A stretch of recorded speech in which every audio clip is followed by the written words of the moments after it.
Hello guys, in this tutorial you will learn how you can customize the default heading text for your apps on Retool. So let us guide you through this. So guys, if you'd like to customize the headings you insert here in your app project by clicking into that component button at top left, you can or you may do that through your app settings. To access these, click into that gear icon on the left hand side and navigate to app theme here, and here switch to the typography tab.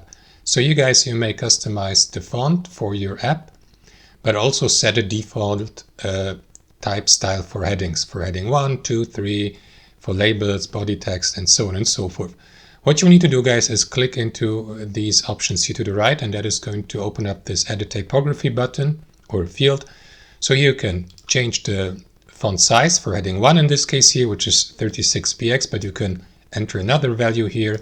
You may change the font family by clicking into that drop-down menu, and also the font weight, for example, one of these, and you will see the preview here.